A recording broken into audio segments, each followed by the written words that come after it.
Hello and welcome to week 12. I am filming this episode of the Sociology Experience from my panic room. This week, we are going to be talking at length about gentrification. So we are making a transition here. If you will remember, I divided this class, you remember all the way back when we actually got to meet in person, I divided this class into three distinct units. The first was urban form, function, and development and redevelopment, really. The second was this idea of concentrated urban poverty. And now the third is going to be very contemporary urban issues. What is hot in the field of urban development? What is hot in the field of urban analysis? And for me, there's very little more controversial, more emotional, and not for me personally, but in my opinion, I see very little out there that generates more intense feelings from people other than quite like gentrification. It seems to be one of the most fraught discussions that is had about the process of where people live within cities, what they do within those cities. And so what I'd like to do is spend the next 2 days talking about, first, what is gentrification and what causes it? What are the things known to encourage gentrification? And then what are the effects of it? What are the outcomes? And also how much of it actually occurs? Gentrification is one of those things that is often described in a very qualitative sense, but the extent of it in a quantitative sense is not always well theorized or not always well discussed. Okay, so let's get into it. Gentrification is the topic of the day. Now, gentrification is something that I would assume that the vast majority of you have heard about. It is defined as the process, and I do put that in italics for a reason, the process of higher income residents moving into what were previously low income urban neighborhoods. So it's got to be taking place in a city. It's got to be a previously low income or an area of somewhat concentrated poverty. And now the neighborhood is developing a new resident base. But it doesn't just stop there.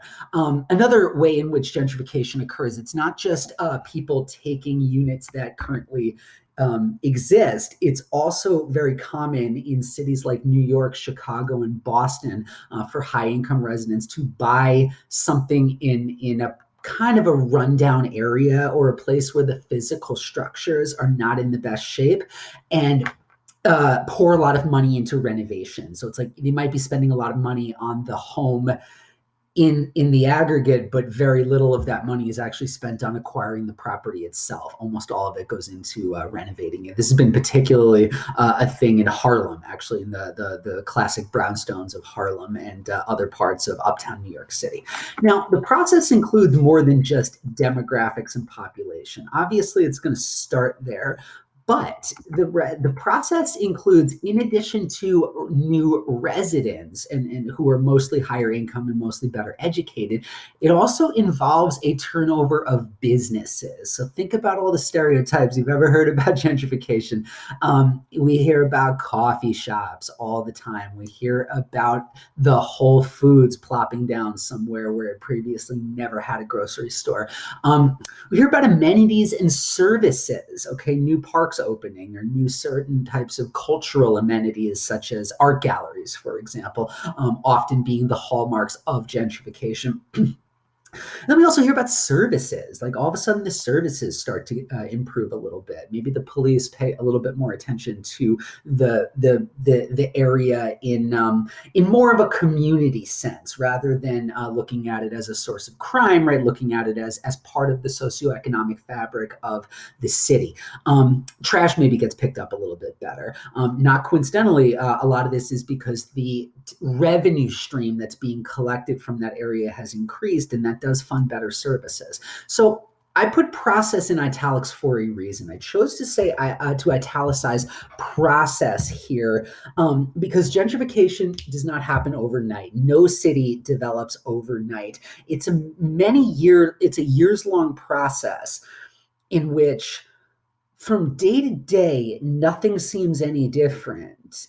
And then one day you wake up and nothing is the same at all. One day you wake up and nothing is the same at all. So it's kind of over a generation the neighborhood becomes unrecognizable to what it once was. That happens in a lot of urban neighborhoods. That obviously no neighborhood is going to look exactly like it does today as it did in 2000. But gentrification is a very specific type of neighborhood change and transition. Okay, so that process there of businesses turning over, new residents coming in and replacing old residents, amenities starting to open, and services starting to improve. That happens very slowly and over time. During the process, we generally see that the physical conditions of a neighborhood improve. And this is partially why, in my opinion, why gentrification is such a controversial topic, because a lot of people really want to talk about the effect on the long-term residents and whether it's fair to them that whether it's fair in kind of the social sense that it takes some white people with a college degree moving in order for the trash to get picked up, whether that's fair. I understand that that's a controversial thing. But at the same time, the physical markers of the city and the neighborhood often do improve. And these are noticed by the people in the neighborhood as well. So gentrification is not something you can look at and just say, that's all bad or that's all good. You have to conceptualize it as a process with winners and losers, okay? So during the process, the physical conditions of the neighborhood improve, right? The streets often get paved a little bit better. The sidewalks get treated, the trash gets picked up, graffiti gets removed and replaced with murals, for example. And often a lot of buildings are renovated. So all of a sudden the growth machine will be willing to put investment into a community. The public services improved. I've already talked about trash pickup, but also police and public education sometimes get more funding. The residents turnover. You end up with a different residential base that's living in the area, and the demographics of the neighborhood start to become very, very different. Now, I guess I'm kind of repeating myself a little bit here by saying gentrification is one of the most controversial urban trends. I very much believe that. I hear it all the time. How much gentrification is actually occurring, though, and what is causing it? What is leading to this process? That's reversing quite a bit of what happened from the 70s, 80s, and 90s onward. Because if you remember, like, think back to the stuff that we discussed from week 6 through, really from week 4 through 11. From the second we started talking about suburbanization and urban sprawl, I've been stressing that, okay, the suburbs offered a higher quality of life and they offered better opportunities for middle-class families for a time. And that was very attractive. So what is causing this return and reinvestment into the city? Okay. Now, some argue that gentrification is exclusionary, that it only benefits the new residents. It only benefits those that have chosen to come back into an area that was previously disinvested. So those people didn't have to deal with the urban problems, but now all of a sudden they reap the benefits of a higher quality of life.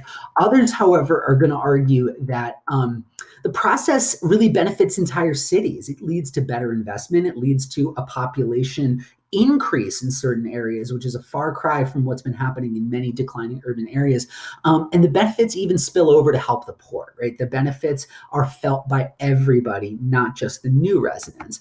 I would argue that your answer to this is highly dependent on both what you care about and where you currently stand in the socioeconomic system. If you are in charge of a city, it's pretty clear how those people would feel, how mayors and local, citywide representatives might feel about this. Gentrify everything, gentrify it all, because it makes my job a little bit easier if a neighborhood is on the upswing. But the people who are representing specific neighborhoods, think like aldermen in Chicago or city council members in New York, for example, those people might have a different take on it. Personally, because maybe they were elected by a certain type of people that they are concerned about being displaced and will not be will not be reelected by the new population. But also just because out of comfort, if you represent an area, if you've lived in an area for a long time, there's a comfort level in understanding what it looks like and how it is. and just how life is lived within that area. So I want you to keep in mind, again, cities as spaces of inequality. Try to conceptualize what people's priorities might be and how they are able to try and pursue those priorities and to reach those priorities. I feel like I'm not doing well right now. Can I just say it is not easy to summon like the chutzpah to lecture with any type of energy in a empty office. There's something vaguely pathetic feeling about it. But nevertheless, we move on. So what are the causes here? This is what I've been kind of building towards. I want to spend the rest of my time with you today theorizing about the causes of gentrification. I'm going to talk about, in order, job growth and a specific type of job growth. I'm going to talk about the rent differentials, an increasing urban preference, changes in the way that people form families and demographic trends, the quality of life that is offered in certain neighborhoods, and then what I personally feel is the most important cause of gentrification, the fact that many cities have endemic housing shortages and supply has not kept up with demand, and that has put a lot of pressure on urban housing markets. So I'll pause right there if you want to finish writing this down.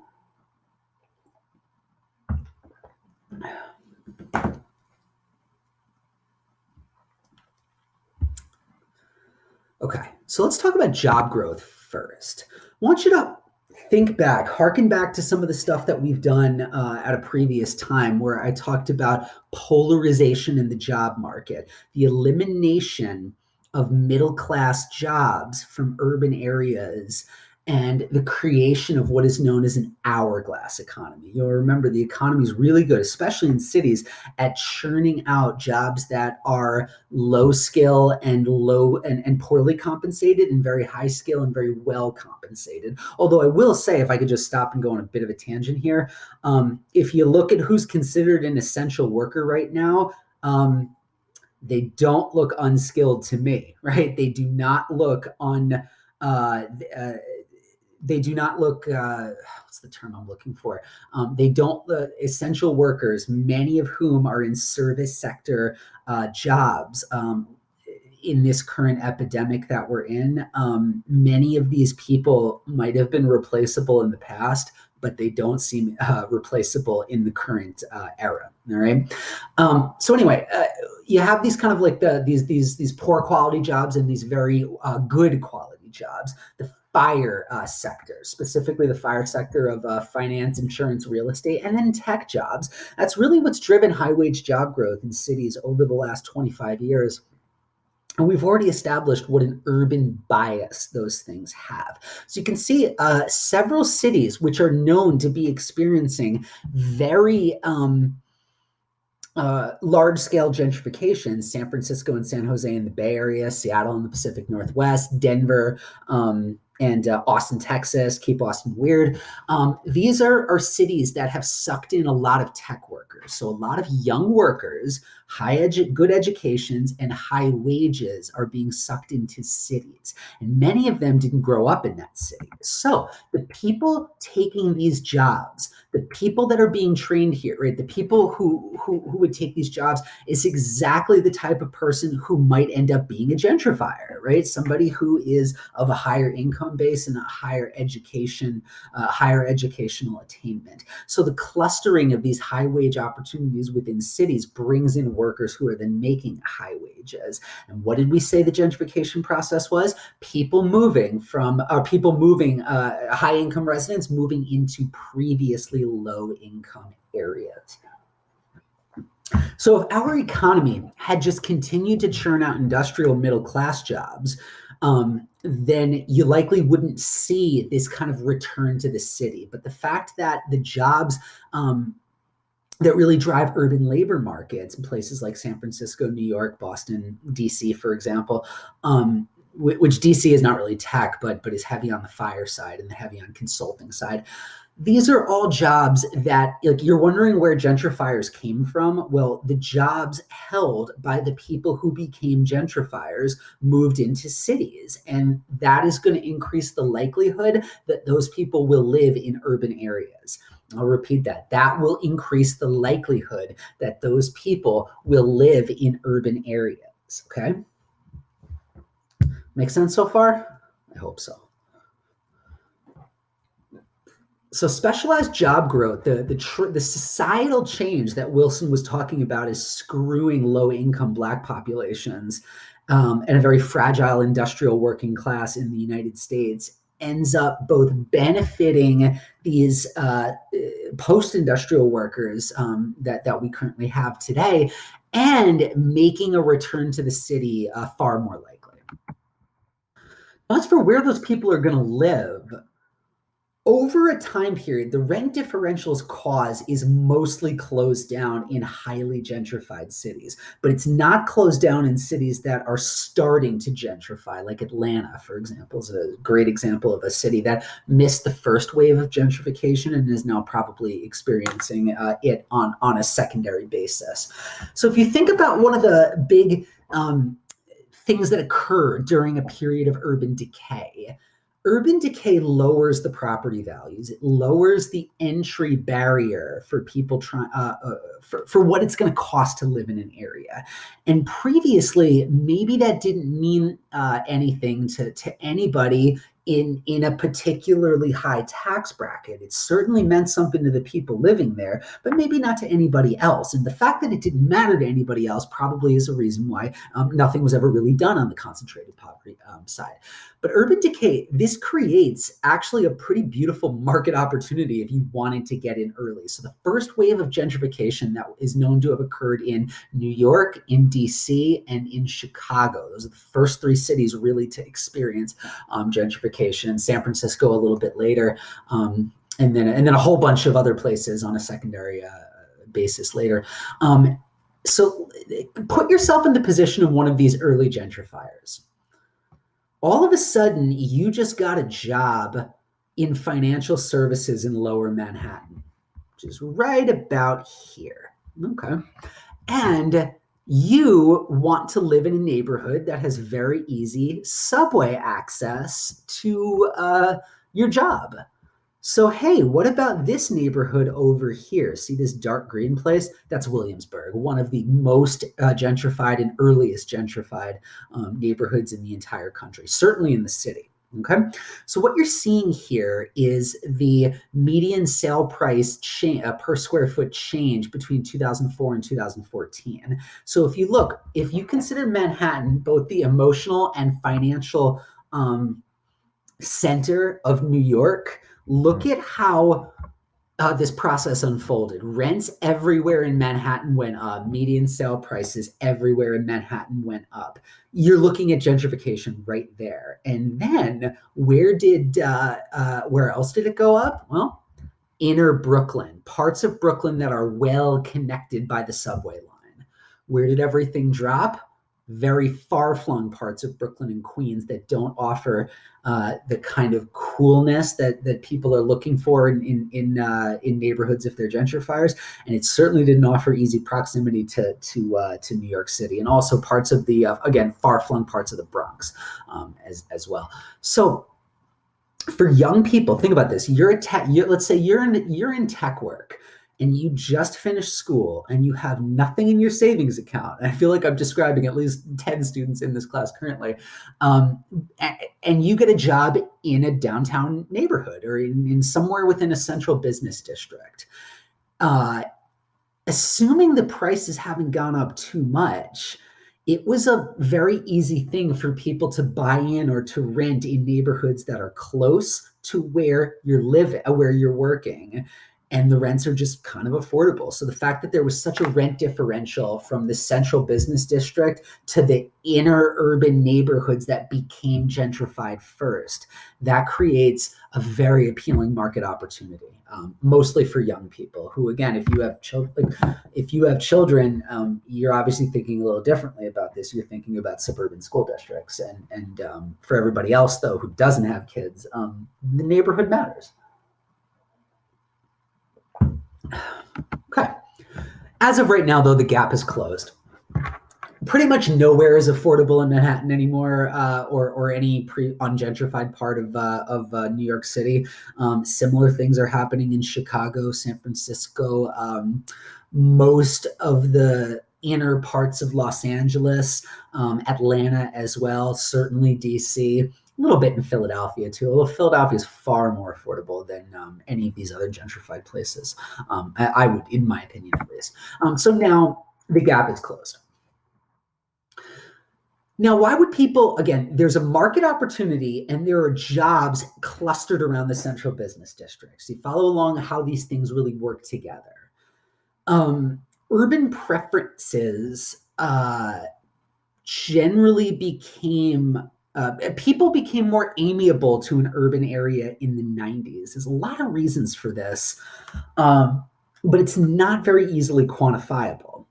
I will say that the number of people who were working in the quote unquote creative class that we discussed all the way back in like week 4 or something, that tended to be one of the first wave of gentrifiers that then makes the area artsy and attractive for everybody else. So if you look at the growth and the change of the creative class in United States areas, almost all of these cities experienced an increase of workers working in creative industries. So you might not be able to see in the video these U.S. metro areas, but I'm going to start at the top so you can see the ones that really moved forward here in order. Washington, D.C., San Jose, San Francisco, Raleigh. Really? Yeah, apparently. Boston, Austin, Baltimore, San Diego, Seattle, Minneapolis, Denver, Hartford, Philadelphia, New York, Columbus, Ohio, Sacramento, Atlanta, Rochester, Portland, Milwaukee, Kansas City, New Orleans, Chicago, Dallas, Richmond, Indianapolis, LA, Detroit, Providence, Virginia Beach, St. Louis. I'm just stopping halfway there. Here's the point. Just about every city increased its share of the creative class. And that plants the seeds for gentrification. People working in music, people engaged in the arts in some way, especially tech workers, they kind of follow, the tech workers and the white collar workers tend to follow the artsy, more bohemian types that are paving the way, essentially. And we can see this process over time. If you're curious, 3 neighborhoods where this has very clearly happened. If you look at Soho in New York City, that used to be a real blue-collar garment factory district. You had a lot of really borderline sweatshops in Soho. Then once those garment factories closed down because all the clothing industry, everything got outsourced to Bangladesh and Southeast Asia and poor women over in Asia. Once that happened, then the artists were sort of looking around New York and saying, whoa, look at these abandoned factories. Look at these abandoned garment lofts. And that created Soho's reputation as being kind of artsy, right? Being artsy, bohemian. And now it's one of the most attractive places to live in New York City, some of the highest real estate prices in New York. Also, that's where Heath Ledger was living when he killed himself at a loft in Soho. But I digress. Wicker Park in Chicago, another very artsy neighborhood, very similar to what has happened in Soho. And then a neighborhood perhaps you've never heard of, think about Fishtown. Fishtown is a really cool neighborhood on the northeast side of Philadelphia.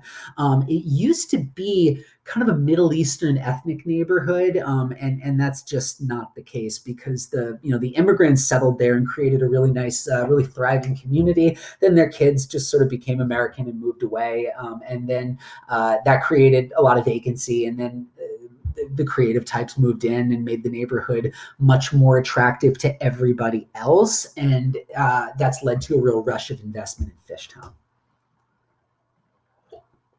So if you're following along here, what do we have? Well, job opportunities for gentrifiers, for the people who would become gentrifiers clustered in cities. And the rents were the most attractive to people in previously low-income neighborhoods. And the creative class kind of paved the way for this. Another major factor here that's put a massive stress upon urban labor markets is the fact that we don't create families the way that we used to. We just don't anymore. So I will just say this, from my perspective, I'm a 32-year-old man, and I graduated college in 2009. So a little over 10 years ago. And that was, again, I feel a sense of real kinship with everybody graduating right now, because I graduated in the worst economic recession, the worst economic market since the Great Depression. And I've always said that. And now I can't say it anymore, because the current graduating seniors are going to graduate into the worst economy in over a century. And it's very different, right? The last one was much more of a financial recession. This is a public health issue. So the recovery from this recession, I suspect, is going to be far different than the recovery we had from 2008. But there's two enduring demographic effects of the Great Recession. My generation just never adulted the way that we were supposed to. We did not get married at the time that we otherwise would have been expected to. So the age of first marriage has been creeping up, especially for millennials. We also haven't had kids the way that we were expected to. The Census Bureau released a report on this about a year ago about that there's 500,000 children that never got born, right? And I'm not talking about abortion. Like, I'm just like, under peak economic conditions, the Census Bureau estimates that there would have been an extra 500,000 children that were born. That never got born because my group of people, we didn't get married because we were so worried about starting careers, and we didn't have children because we were so worried about debt that we couldn't pay off. And as a result, who's a gentrifier? It's generally young people and young families. And as families increase in size, as you have that second child or that third child, then the suburbs become much more attractive. As you have more people you need to put in schools, then the suburbs become much more attractive. But the fact that the age at first marriage currently is 28.2 for males in the United States and 26.4 for females. The fact that that's going up and fertility is down and the age at first childbirth is down, the number of years that we might decide to stay in a city, because why do I need to move to the suburbs if I don't have a family, I don't have children? Family formation and demography really plays a big part in this.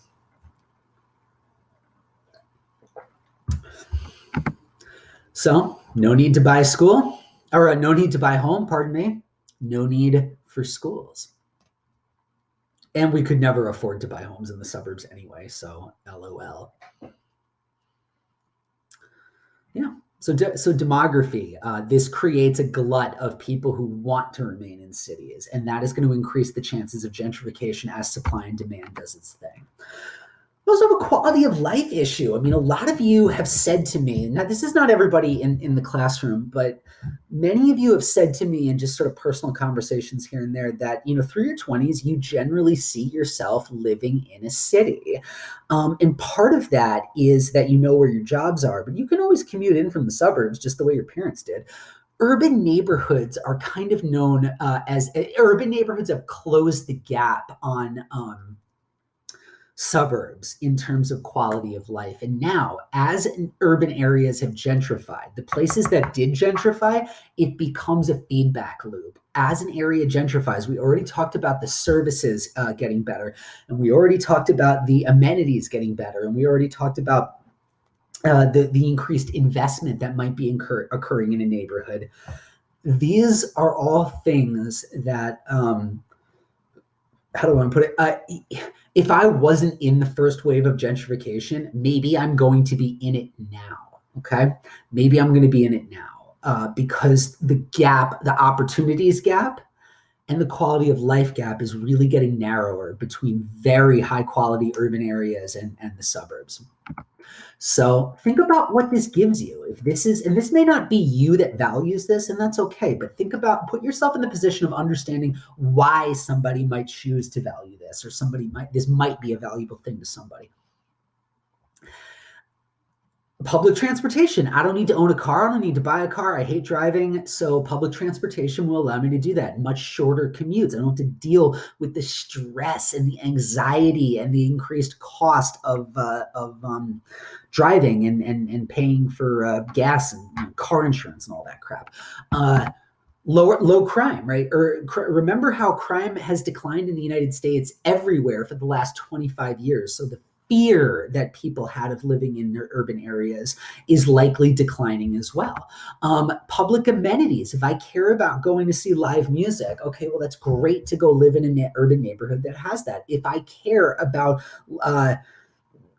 the public library, like a really good public library, like that's something that has gotten better in many of these areas.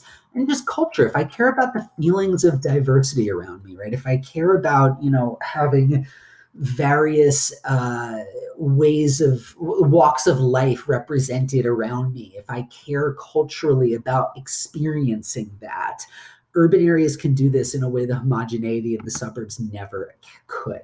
So you compare this, and I feel like I'm talking about myself here. If I compare this to cities that are aging, cities that are, to, suburbs that are aging, pardon me, that are starting to age, keep in mind,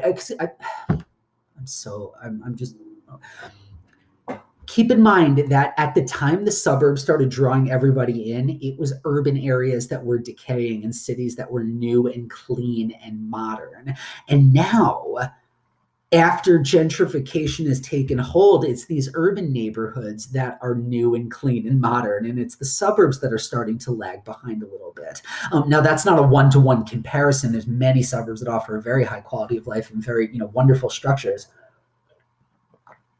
But you add this all up, and with the belief that cities are too expensive, or that suburbs are too expensive, and I don't want to own a house yet, right? I can afford an apartment, but I can't afford a house. And the stuff isn't that good anyway in the suburbs. It's just boring to me. The city starts to become very attractive. So again, don't lose track of the feedback mechanism and the feedback loop here. As some people begin to gentrify, it paves the way for others to do that. And over time, the neighborhood becomes very different from what it ultimately started as. However, in my opinion, by far the biggest cause is the fact that almost every gentrifying city has a really serious problem with a supplying housing. If your city can't build affordable housing, you'll find it in a place where it previously, which was previously seen as off limits by middle class people or those with a college degree. The cities with the biggest gentrification trends, and the three biggest ones are by orders of magnitude: New York City, Washington, D.C., Chicago, Illinois, and San Francisco, California. They tend to also have the most pervasive housing shortages. You look at New York with her massive skyscrapers, and it doesn't look like it has it does not look like it has a housing shortage, but it does. There's more people that would want to live in Manhattan than there is space for, even with all those tall buildings. And you will remember I talked about zoning restrictions as being a cause of segregation. It's also a cause of this too, of gentrification as well. So you'll remember in 73% of San Francisco, it is illegal to build apartment buildings. That would add more supply. And so when you consider the fact that a one-bedroom apartment is going on the median level $3,400 in San Francisco, it's not hard to see why some people might take the plunge, so to speak, and go move into an area that was previously considered to be unattractive. You do this enough times over, and we end up with gentrification, okay? So what that does is it puts a lot of downward pressure on previously undesirable neighborhoods. Now, for the record, I hope it's clear, and many of you know me at this point, hope it's clear that I am not talking at all about its effect on low-income residents. That's coming on Wednesday. I just want to theorize about what is driving people to gentrify. Because keep in mind, most people who do gentrify, I would not say are bad people at all. And sometimes they're framed as colonizers and invaders, and I think that type of rhetoric is very irresponsible in cities that need to solve problems in a collective way. But yeah, Brooklyn, San Francisco, DC, this is the cause of that downward trend, is that downward pressure. You couldn't get affordable housing elsewhere, so you went looking for it in a place where previously it wasn't being searched for. Now, with all that covered, that leads me to the big question. How much gentrification has actually happened?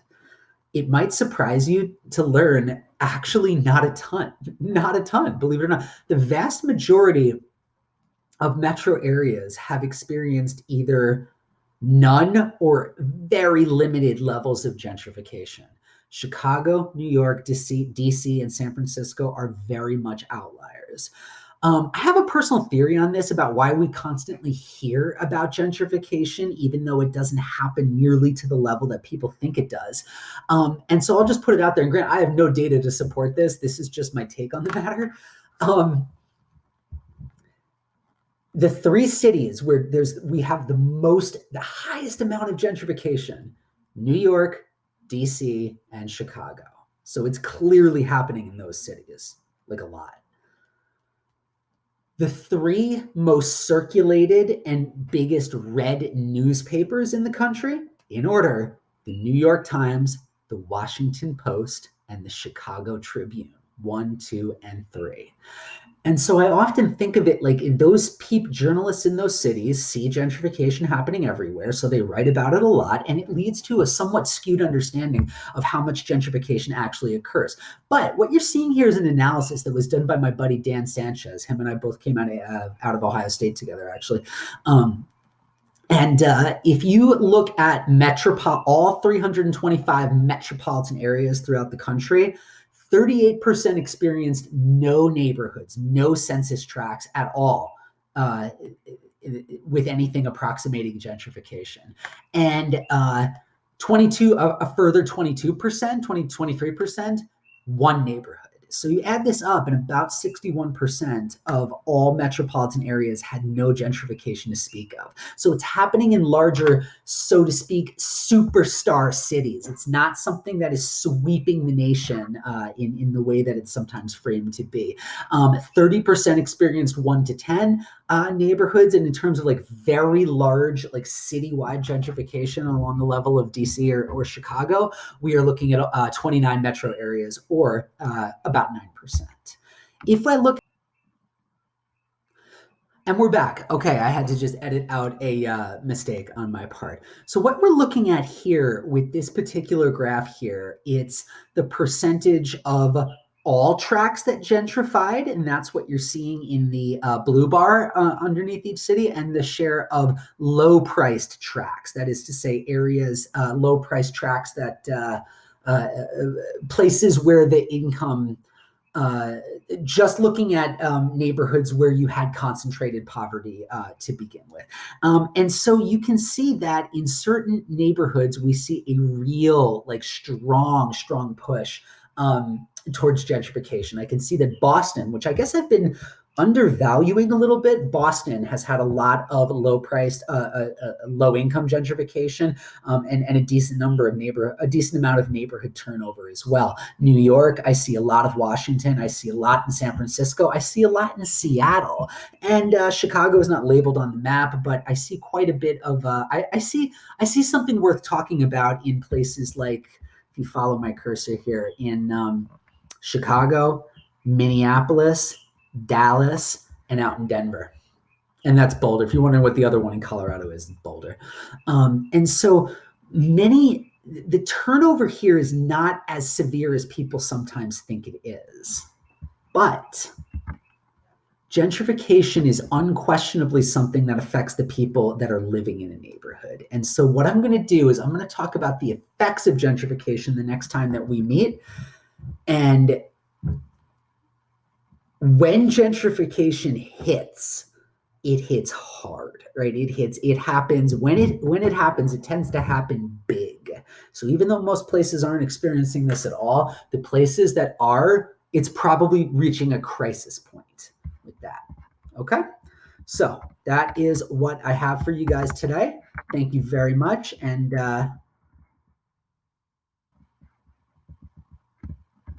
till next time.